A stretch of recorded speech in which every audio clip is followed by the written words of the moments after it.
अगर हमने लो earth orbit tourism को बढ़ाना है या चांद पर जाना है तो वहाँ पर भी रॉकेट्स की ज़रूरत है। और रॉकेट्स के लिए बहुत सी प्राइवेट सेक्टर कंपनियां रॉकेट बनाने में इस अमल में दाखिल हो रही हैं। इन कंपनीज का मकसद ये है कि रॉकेट का साइज़ छोटे से छोटा किया जाए और हर बड़ी ऑर्गेनाइजेशन फ्यूचर में स्पेस में अपनी सैटेलाइट्स रखेगी तो उन्हें इन रॉकेट्स की ज़रूरत होगी। हमें नासा और स्पेस एक्स की तरफ जाने की ज़रूरत नहीं होगी, बल्कि छोटी छोटी कंपनियां मुल्की लेवल पर खुली होंगी जो कि हमें रॉकेट्स प्रोवाइड करेंगी और हम उन रॉकेट्स के ज़रिए अपना पेलोड स्पेस में पहुंचा सकते हैं। तो जो पहली कंपनी है वो न्यूजीलैंड से ताल्लुक़ रखती है, उसका नाम है रॉकेट लैब। आप इसे गूगल भी कर सकते हैं और जाकर देख भी सकते हैं। बहुत छोटे 40 मीटर के रॉकेट्स बनाती हैं। निस्बतन ये छोटा रॉकेट है जो कि रीयूजेबल है, यानी एक मरतबा उसको भेजें वो वापस ज़मीन पर आ जाएगा, फिर उसमें प्रोपेलेंट भरें और आप उसको आगे भेज सकते हैं। हर 30 दिनों के बाद ये कंपनी इस रॉकेट को लॉन्च कर रही है, बार बार स्पेस में भेज रही है, उसमें छोटी सैटेलाइट्स को लॉन्च किया जा रहा है। इसमें आप 8000 केजी का पेलोड लेकर जा सकते हैं और मैं यहाँ पर आपको तस्वीर भी दिखा रहा हूँ। लेकिन हम एक और कंपनी की भी तरफ चलते हैं जिसे रिलेटिविटी स्पेस कहा जाता है।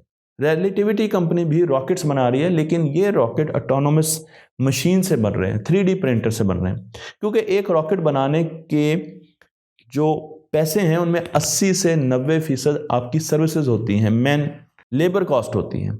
इसलिए लेबर कॉस्ट को कट करने के लिए, अब ये एक अफसोसनाक अमल भी है, लेकिन लेबर कॉस्ट को कम करने के लिए 3D प्रिंटर्स का इस्तेमाल किया गया। तो इस रॉकेट के जितने भी पुर्जे होंगे, जितने भी इक्विपमेंट होंगे, वो 3D प्रिंटर से प्रिंट किए जाएंगे और फिर उन्हें असेंबल करके रॉकेट बनाया जाएगा।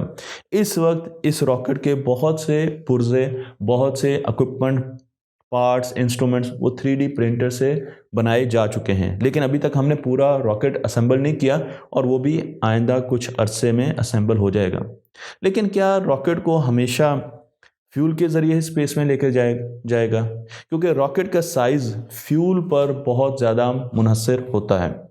अगर रॉकेट से फ्यूल निकाल दिया जाए तो उसका साइज़ बहुत छोटा हो सकता है, क्योंकि पेलोड तो बहुत कम होता है।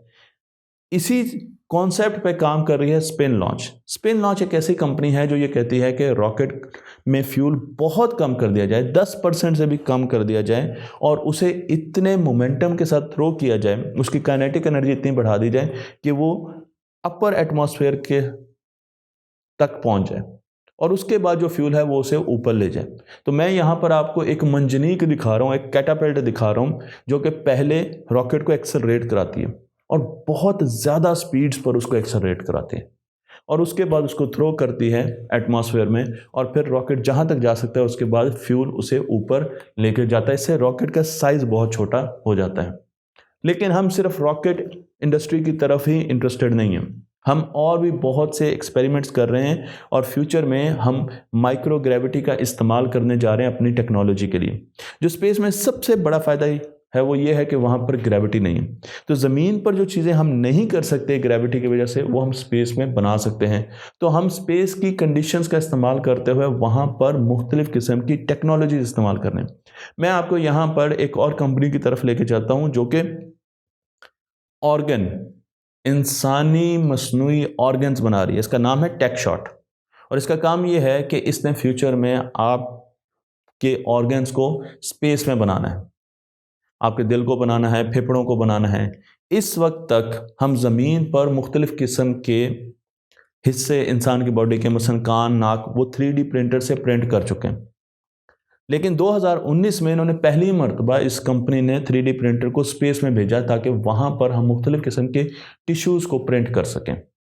मैं आपको यहाँ पर इनका प्रिंटर भी दिखा रहा हूँ, आप देख सकते हैं किस तरीके से ये 3D प्रिंटर आपको यहाँ पर नज़र आ रहा है। और इसका काम यह है कि इसने कॉम्प्लेक्स सर्किट्स बनाने, इसने कॉम्प्लेक्स डिज़ाइन जैसे वेस्कुलर टिश्यूज़ जो कि ग्रेविटी में बनाना बहुत मुश्किल है, उसको स्पेस में जाकर बनाना है। आपका सवाल ये होगा कि ग्रेविटी में बनाना क्यों मुश्किल है, तो मैं उसकी एग्जांपल पानी से देता हूँ। ज़मीन पर आप पानी जिस चीज़ में भी डालेंगे वो उसकी शक्ल इख्तियार कर लेगा। आप देख सकते हैं अगर इस पानी को हम किसी और कंटेनर में डालें तो ये उसकी शक्ल इख्तियार कर लेगा, लेकिन जब हम स्पेस में जाते हैं तो वहाँ पर पानी की अपनी शक्ल होती है।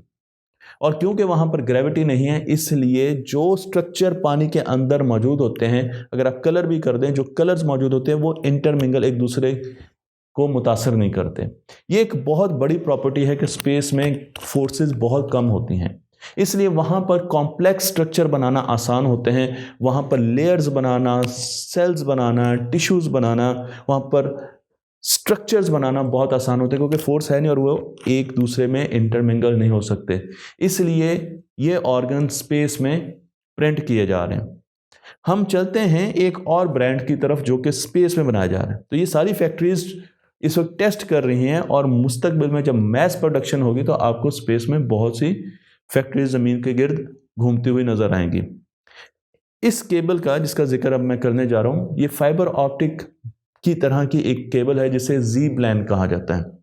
इसकी स्पीड फाइबर ऑप्टिक से ज़्यादा होगी, इसकी जो बैंडविड्थ है वो भी फाइबर ऑप्टिक से ज़्यादा होगी और इसको फाइबर ऑप्टिक के साथ रिप्लेस किया जाएगा ज़मीन पर। लेकिन ज़मीन पर बनाना इससे बहुत मुश्किल है।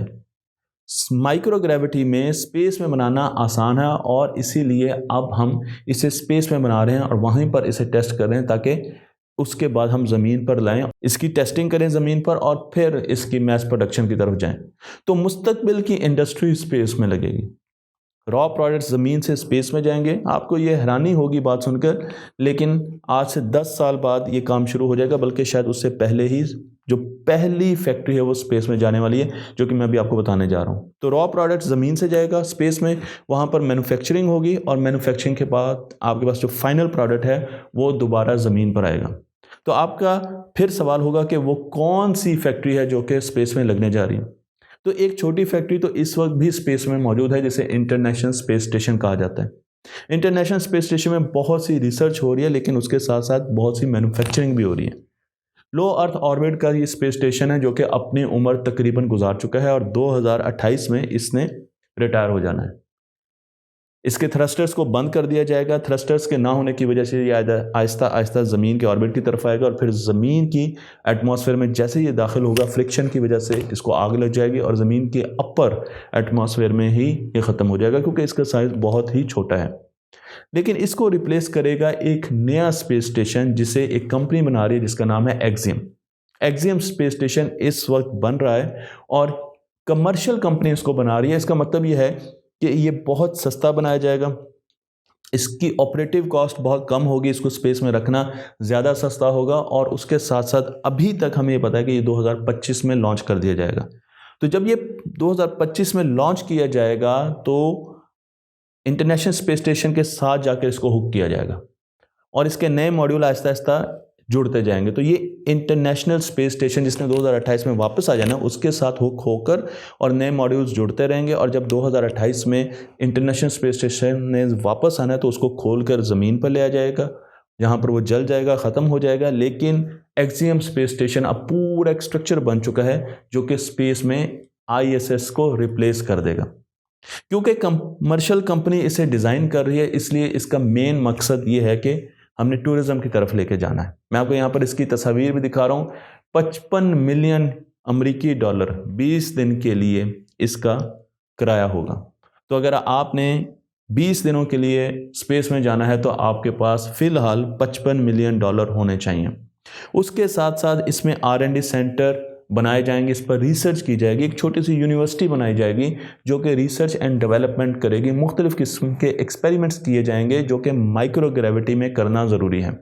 यहाँ पर मैन्युफैक्चरिंग भी की जाएगी और चीज़ें भी बनाई जाएंगी, बहुत छोटे स्केल पर बनाई जाएंगी, लेकिन चीज़ें बनाई जाएंगी और टेक्नोलॉजी को डेवलप किया जाएगा। क्योंकि ये एक गवर्नमेंट प्रोजेक्ट है, इसलिए गवर्नमेंट के एस्ट्रोनॉट्स और गवर्नमेंट के लोग भी यहाँ पर आएंगे। और उसके साथ साथ अगर किसी को ट्रेनिंग देनी है, जिस तरह पाकिस्तान है और पाकिस्तान के पास ऐसी कोई फैसिलिटी नहीं है जहाँ पे एस्ट्रोनॉट्स को ट्रेनिंग दी जाए, तो उन्हें भी यहाँ पर लाकर ट्रेनिंग दी जा सकती है। और उसके साथ साथ जो डीप स्पेस को एक्सप्लोर करना है उसके भी मुख्तलिफ एक्सपेरिमेंट्स यहाँ पर किए जाएंगे।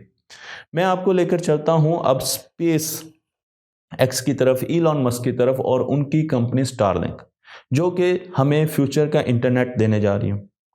ये कंपनी मुसलसल स्पेस में छोटी छोटी सैटेलाइट्स को लॉन्च करती जा रही है। इस वक्त तक इसने सैकड़ों सैटेलाइट्स लॉन्च कर दिए हैं और हर साल इसने सैकड़ों सैटेलाइट्स मज़ीद लॉन्च करनी है। ये बताया गया है कि 60 सैटेलाइट सिर्फ 2 हफ्तों में लॉन्च की जा रही है और अब हमें आसमान पर एक सितारों की लाइन नज़र आती हैं जो कि असल में सैटेलाइट्स होती हैं, हमें इंटरनेट की कवरेज दे रही हैं। तो इंटरनेट फाइबर ऑप्टिक से भी ज़्यादा स्पीड से हम तक पहुंचेगा, लेकिन उसके साथ साथ इनका काम ये भी होगा कि ये वेदर को, मौसम की प्रिडिक्शंस देंगी और उसके साथ रिमोट सेंसिंग के आलात ज़राअत में मदद और जासूसी के लिए भी इस्तेमाल होंगी। तो अगर आप ये समझते हैं कि ये एक प्रोजेक्ट जिसका कोई फ़ायदा नहीं है, तो मैं आपको बता दूं कि इस प्रोजेक्ट पे $10 बिलियन लगे, लेकिन जो इसके एस्टिमेट हैं वो ये है कि एक साल में ये 30 से $40 बिलियन कमाएगा। तो इससे अंदाज़ा लगा सकते हैं कि स्पेस कितनी बड़ी टेक्नोलॉजी बनने जा रहा है। और आखिर में मैं आपको एक और कंपनी की तरफ लेके जाऊंगा। ये कंपनी द प्लैनेटरी सोसाइटी है, जिसके इस वक्त हेड बिल नायक हैं, जो कि डॉक्यूमेंट्रीज भी बनाते हैं और आपने उनको टीवी पर भी देखा होगा। इनके 2 मेजर प्रोजेक्ट हैं, एक लाइट सेल है और दूसरा लाइफ इन अ मेटेओराइट है। यानी अगर किसी पत्थर में ज़िंदगी ज़मीन तक पहुंच जाती है तो उसको कैसे डिटेक्ट करना है, इनका ये प्रोजेक्ट है। जबकि पहला प्रोजेक्ट लाइट सेल है, जो कि एक ऐसी छोटी सैटेलाइट है, स्पेस क्राफ्ट है, जो कि किसी फ्यूल के बगैर चलती है, उसे सिर्फ सोलर लाइट की ज़रूरत होती है। मैं आपको यहाँ पर बता दूं कि लाइट सेल 1 और 2 दोनों लॉन्च हो चुके हैं और लाइट सेल 2 ने 18,000 ऑर्बिट ज़मीन के गिर्द कर लिए हैं और किसी किस्म के फ्यूल की इनको ज़रूरत नहीं है। तो ये भी एक फ्यूचरिस्टिक टेक्नोलॉजी है जो कि इस्तेमाल की जा रही है। बहुत सी और कंपनियां बड़ी कंपनियों के मॉडल्स को कॉपी कर रही हैं। मैं आपको एक कंपनी दिखा रहा हूँ जिसका नाम है BPS स्पेस, जो कि स्पेस एक्स के और दूसरी कंपनी के मॉडल्स को, उनके रॉकेट्स को छोटे लेवल पर डिज़ाइन करती हैं और फिर उनमें इम्प्रूवमेंट भी करती हैं।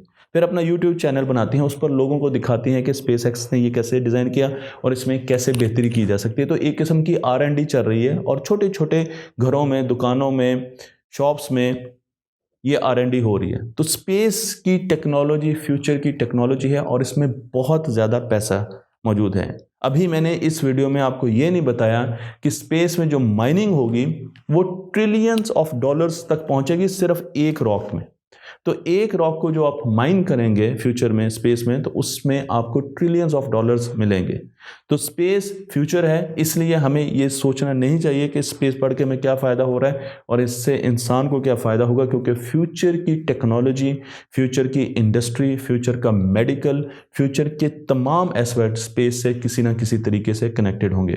मुझे उम्मीद है कि आपको ये वीडियो पसंद आई होगी। तख्ती ऑनलाइन को लाइक कीजिए, शेयर कीजिए और इस इल्म को दूसरों तक पहुँचाते रहिए।